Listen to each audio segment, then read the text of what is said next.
Good morning, everyone. I'm Narmatha, Assistant Professor, Department of Cybersecurity, working in Dr. S.N.S. Rajlakshmi College of Arts and Science. In today's lecture, we are going to discuss about modes of operation and block cipher. So we have different modes of operation. Let's see one by one.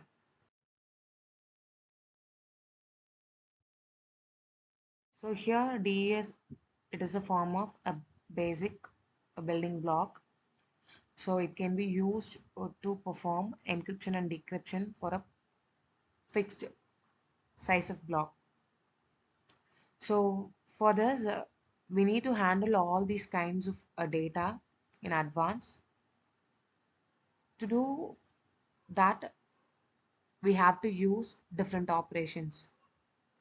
So here we have 5 types of operations to perform and handle the amount of data. So let's see one by one. So in this, we are using a different techniques and cryptographic algorithms. So by using these algorithms and techniques, we are adapting a data block. So with this 5 modes of operations, the variety of applications with that encryption and decryption is performed. Here we are using the symmetric block cipher and also triple DES AES algorithms. The first one, electronic codebook. The simplest mode is the electronic codebook mode, so in which a plaintext is handled one block at a time and each block of plaintext is encrypted using the same key. So the term codebook is used because for a given key there is a unique ciphertext for every B-bit block of plaintext. So therefore we can imagine a codebook in which there are an entry for every possible B-bit plaintext pattern showing its corresponding ciphertext. For a message longer than B-bit, the procedure is simply to break the message into B-bit blocks, padding the last block if necessary. Decryption is performed one block at a time, always using the same key. So this electronic codebook is the simplest of the mode, and it is used when only a single block of info needs to be sent. So this is the pictorial representation of electronic codebook. So encryption and decryption is given in this picture. In the first picture, we are encrypting a data. So we are using a key. So with that key, the plain text is converted into ciphertext. At the same way, so in decryption, ciphertext is converted into plain text. So here we are using only one block of information. So whole the plain text is converted into one block. The main advantage or and limitations of ECB is given here. So message repetitions may show on ciphertext.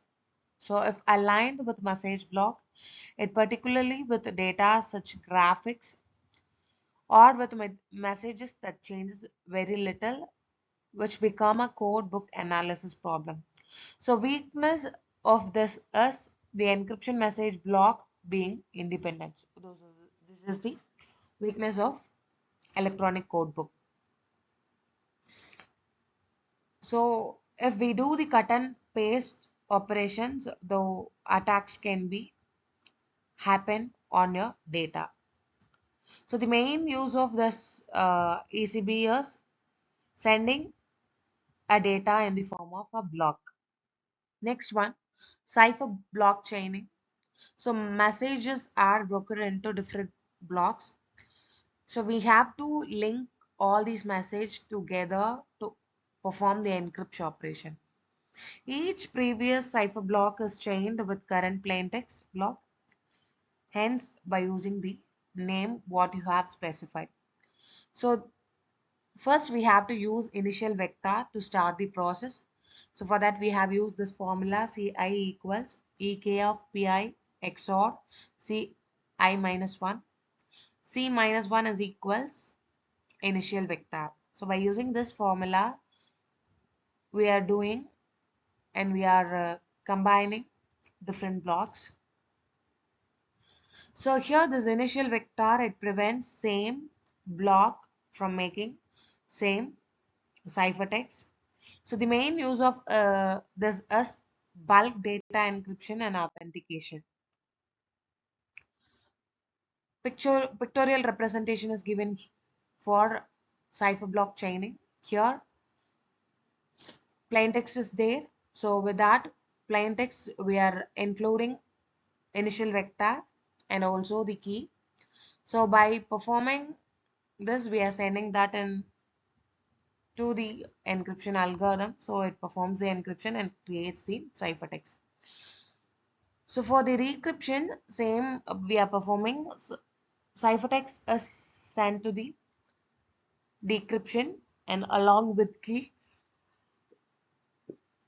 After converting this, we are injecting initial vector with this. So at last, we are getting the plain text.